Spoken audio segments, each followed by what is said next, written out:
for having me here tonight. To be an honoree amongst you all, as well as those who have come before, is surreal and deeply significant.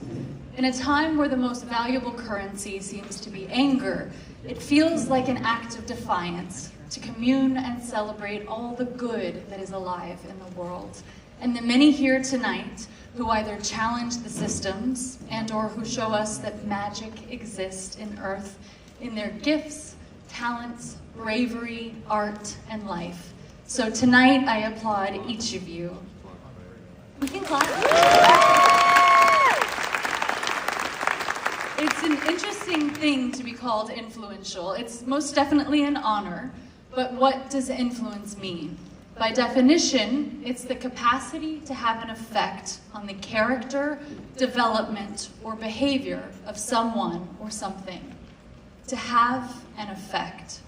That's not only an honor, it's a significant responsibility. How we use that matters.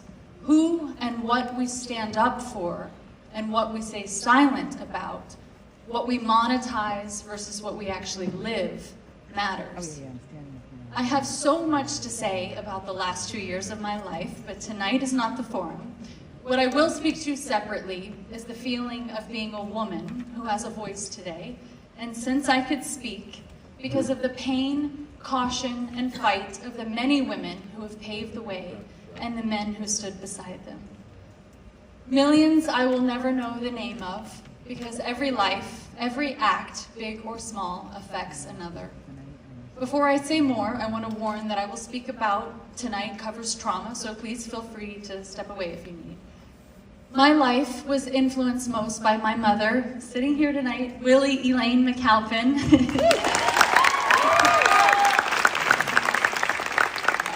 She's an eternal optimist, and she's always leaving me messages, hooping and hollering and saying, "Woo, life's just a bowl of cherries."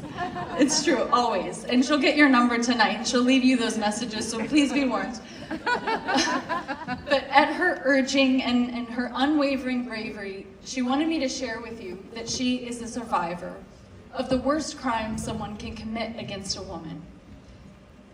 I've watched her conceal her raw and undeserved shame my entire life. So as her daughter, being asked to share this today is monumental. If we name it, we change it. Just as our fellow Time 100 honoree, the incredible Giselle Pellicot, put it to every woman who... It's not for us to have shame, it's for them.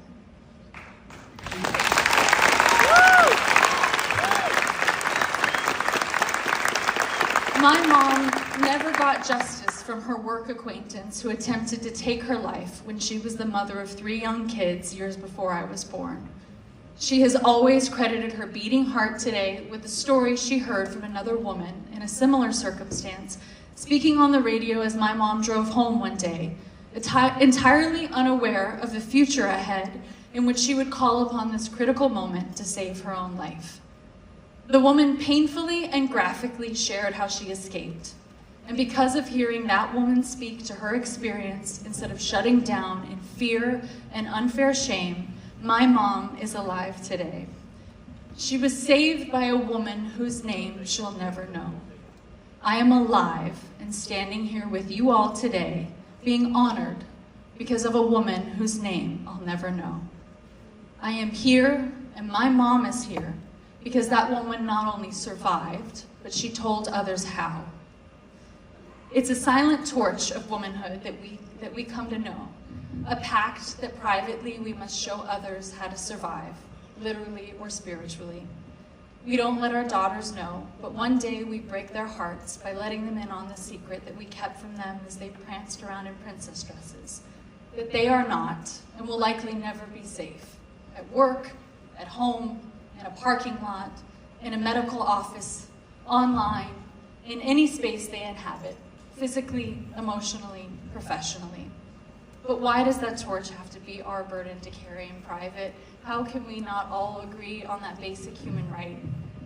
I know the superpower of female triumph, though. I have touched it, I have shaken hands with it, and I am looking at it all over this room here right now.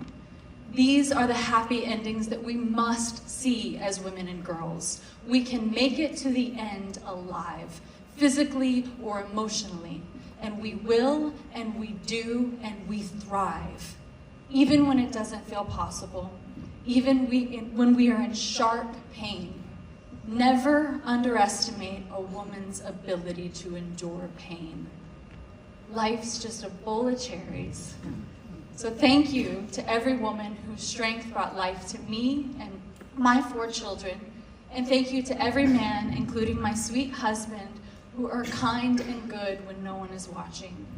And to all the communities across the gender, age, political, geographical, and racial spectrum who fight every day just to be safe.